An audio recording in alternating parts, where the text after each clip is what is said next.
Hi, I'm Rachel, and this is my Would You Read It Challenge video for August 2024. The Would You Read It Challenge was brought to BookTube by ed2 Brody. The purpose was to gather up the first sentences of whatever variety of books you would like, and then you would share those first sentences with your audience and ask if you would continue on with those books. So I've been doing this tag for a while, except that I thought that one sentence is just too little to, really get the feel of a book, so I expanded it to the first few paragraphs of the books that I'm talking about, and I set my parameters around the BookTube Prize.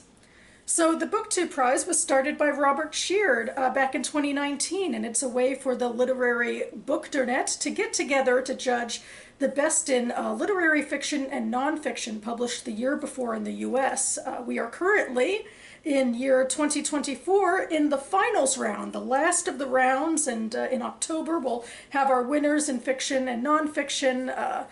But I'm going to go ahead and talk about a ballad I can actually talk about, because the one that's actually going on right now, we're supposed to zip our lips on and, not influence each other. I'm an official judge. But I'm going back to yesteryear and to the long list octafinal rounds of fiction, and I am going to talk about 2021's Group E. So this is 6 books that we were judging in the long list for the 2021 BookTube Prize. Spoiler alert, none of them actually made it to the finals, and also I have not read any of these books, so these first few paragraphs are also my first introduction basically to these books, but I'm excited to give them a go. And so what I'm going to be doing now is reading those first few paragraphs of each book, sharing the title, and then giving my thoughts. So without further ado, let's get to it. Starting with book number 1. 1. Wreckage 1. London, May 1536. Once the Queen's head is severed, he walks away. A sharp pang of appetite reminds him that it is time for a second breakfast, or perhaps an early dinner. The morning's circumstances are new, and there are no rules to guide us. The witnesses who have knelt for the passing of the soul stand up and put on their hats. Under their hats, their faces are stunned. But then he turns back to say a word of thanks to the executioner. The man has performed his office with style, and though the king is paying him well, it is important to reward good service with encouragement as well as a purse. Having once been a poor man, he knows this from experience. The small body lies on the scaffold where it has fallen, belly down, hands outstretched. It swims in a pool of crimson, the blood seeping between the planks.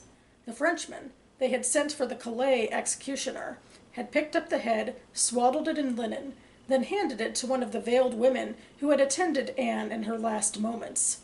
He saw how, as she received the bundle, the woman shuddered from the nape of her neck to her feet. She held it fast, though, and a head is heavier than you would expect. Having been on a battlefield, he knows this from experience, too. And that was from The Mirror and the Light by Hilary Mantel. Book 2. Her name was Magda. Nobody will ever know who killed her. It wasn't me. Here is her dead body. But there was no body, no bloodstain, no tangle of hair caught on the coarse fallen branches, no red wool scarf damp with morning dew festooned across the bushes. There was just a note on the ground, rustling at my feet in the soft May wind. I happened upon it on my own dawn walk through the birch woods with my dog, Charlie. I'd discovered the path the previous spring, just after Charlie and I had moved to Levant. We'd worn it down all spring, summer, and fall, but abandoned it during the winter. The slim white trees had been nearly invisible against the snow. On foggy mornings, the birches completely disappeared in the mist.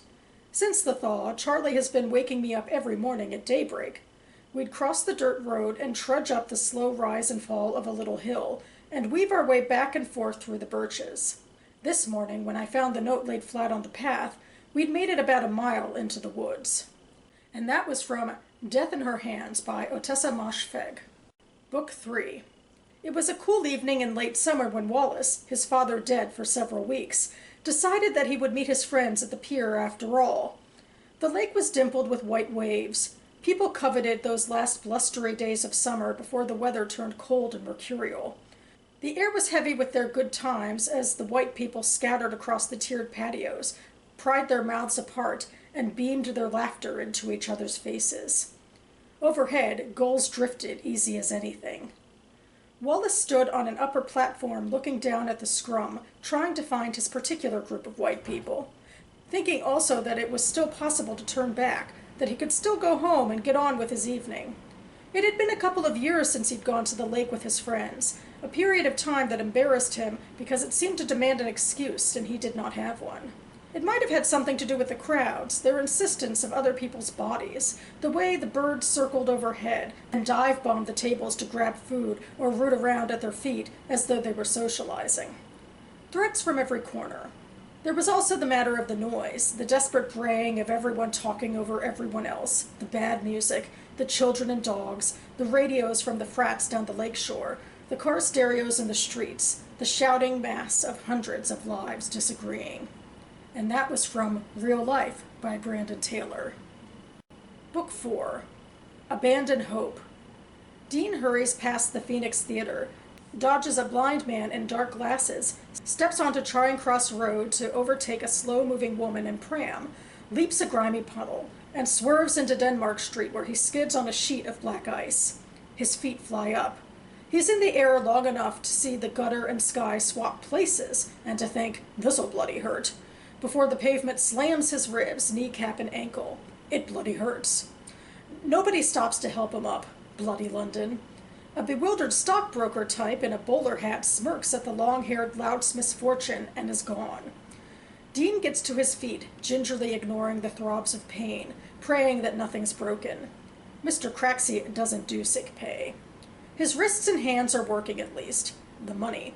He checks that his bank book, with its precious cargo of 10 5-pound notes, is safe in his coat pocket. All's well. He hobbles along. He recognizes Rick One-Take Wakeman at the window of the Gioconda Cafe across the street. Dean wishes he could join Rick for a cuppa, a smoke and a chat about session work, but Friday morning is rent-paying morning, and Mrs. Nevitt is waiting in her parlor like a giant spider. Dean's cutting it fine this week, even by his standards. Ray's bank order had only arrived yesterday, and the queue to cash it just now took 40 minutes, so he pushes on, past Lynch and Lupton's music publishers, where Mr. Lynch told Dean all his songs were shit, except for the few that were drivel. Past Alf Cummings' musical management, where Alf Cummings put his pudgy hand on Dean's inner thigh and murmured, "We both know what I can do for you, you beautiful bastard. The question is, what will you do for me?" And past Fungus Hat Studios, where Dean was due to record a demo with Battleship Potemkin before the band booted him out. And that was from Utopia Avenue by David Mitchell. Book 5. One of the very first bullets comes through the open window above the toilet where Luca is standing. He doesn't immediately understand that it's a bullet at all, and it's only luck that it doesn't strike him between the eyes. Luca hardly registers the mild noise as it flies past and lodges into the tiled wall behind him. But the wash of bullets that follows is loud, booming and thudding, clack-clacking with helicopter speed. There's a raft of screams, too, but that noise is short-lived, soon exterminated by the gunfire. Before Luca can zip up his pants, lower the lid, and climb up to look out, before he has time to verify the source of that terrible clamor, the bathroom door swings open, and Mommy is there. "Mijo, ven," she says, so quietly that Luca doesn't hear her. Her hands are not gentle. She propels him toward the shower. He trips on the raised tile step and falls forward onto his hands.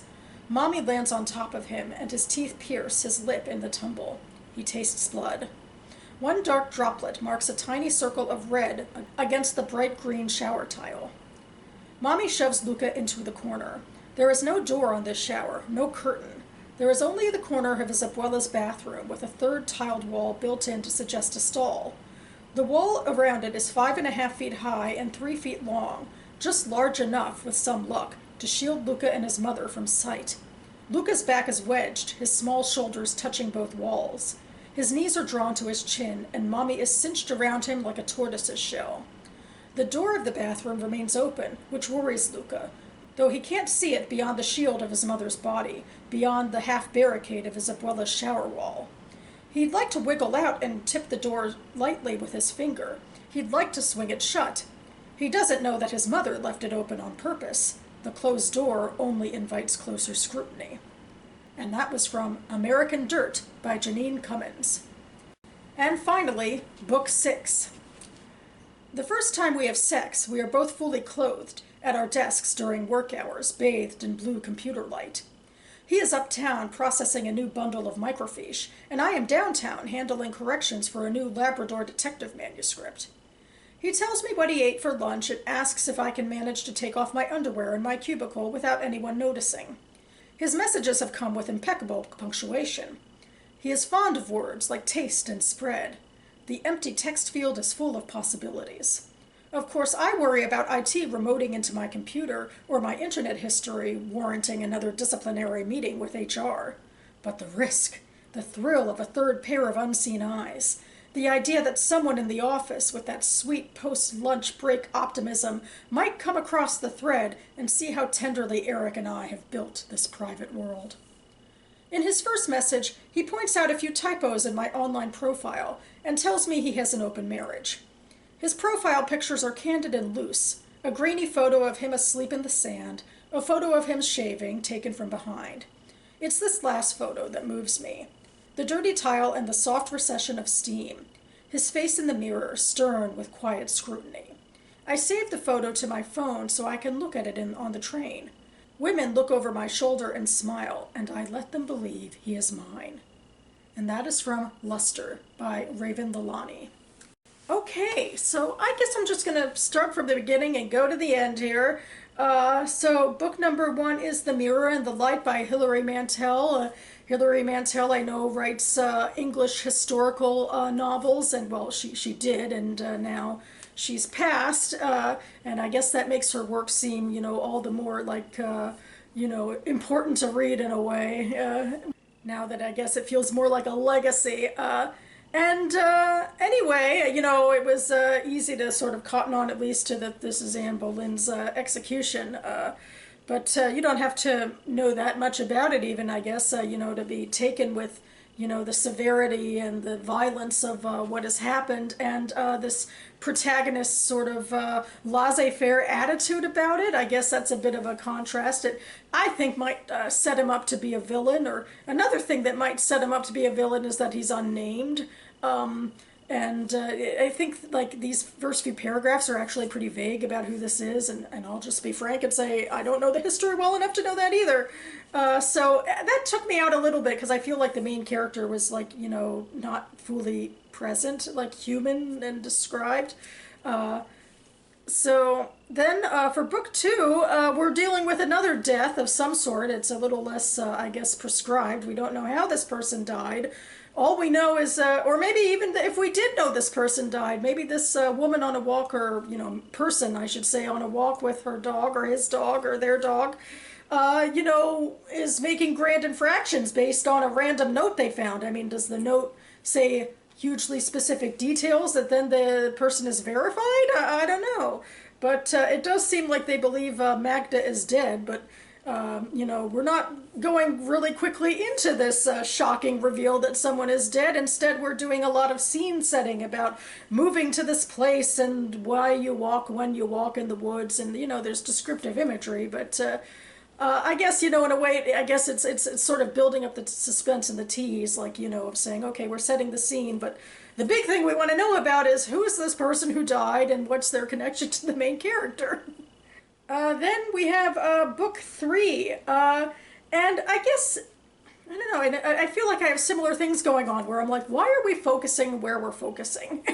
Because I feel like it's a pretty promising beginning. We have this character, Wallace, who is in the throes of grief, and it seems like he's taking his first steps back out into the world in a long time after his father died, or maybe after his father was sick, or we don't know exactly why he hasn't gone to the pier to meet with his friends in several years, and frankly, the reasons he gives are so vague and stereotypical and uninteresting in comparison to, what we've heard about his life. Like, I don't care that, the pier isn't a fun place to go to, if it's, too loud or there's too many seagulls or something. I want to know why he hasn't had, relations with his friends in all these years, and why the death of his father might actually be propelling him to make this change in his life. And I feel like this narrative in these first paragraphs kind of took a swerve that didn't interest me as much in this, which is Real Life by Brandon Taylor.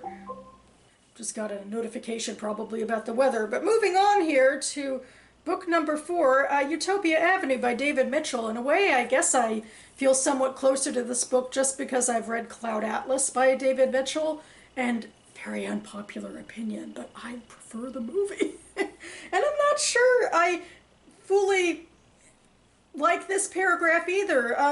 I feel like, it goes into too many directions, kind of like this guy slipping in the world, falling, turning around on him. But it has some great, tension in the beginning of, the running and the fall and everything, and I feel for him as he is trying to get his rent in on time. And I get that this whole thing about his, dead music career is actually important, and it probably plays into everything this character doesn't like about his life, but it feels like it's too much at once. I just, it's only one paragraph, and I just feel like it's a little too jam-packed, and I didn't want to hear yet about, his failure with his band or with music managers or whatever. I kind of just wanted to, let's see how the rent goes first, and then go from there. And then maybe insert, another plot event that could lead us to, the music stuff.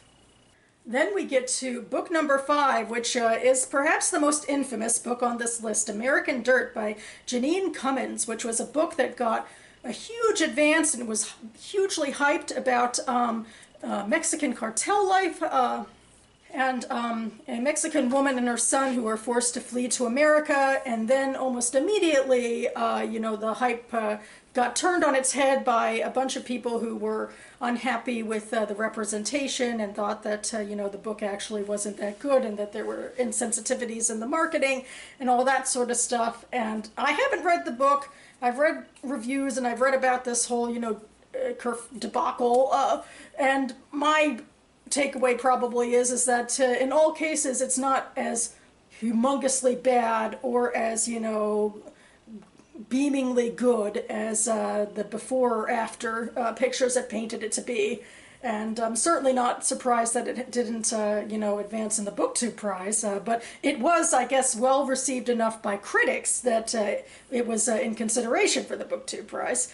And I feel like, actually, in terms of the writing, I do think that this is the strongest opening, that there's a lot of tension, and it makes sense that we're focusing on the hyper-specifics of the bathroom stall, because the whole ploy is that's what's going to keep them safe from being discovered by, these shooters who have come into, the home where the mother and son are and shot, other people and might be looking for them as well. So I really feel like it was done really well, that we understood it from, the sidelines, from how Luca would understand what was going on, and that there was just some really great tension. And I mean, maybe I would say out of all 6 of these books, I would read American Dirt out of all of them, just to, get my own personal opinion about what I think about the book. I think actually it has a decent opening, and my assumption after that is it's relatively mediocre. But before I completely sign off here, there is a book number 6, Luster by Raven Lalani, and actually I think this one had a pretty good flow as well,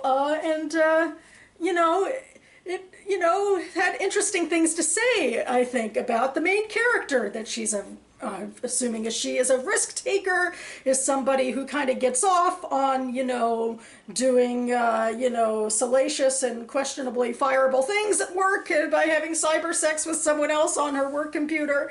And so, we get to know that character pretty immediately. She's even had disciplinary action with HR.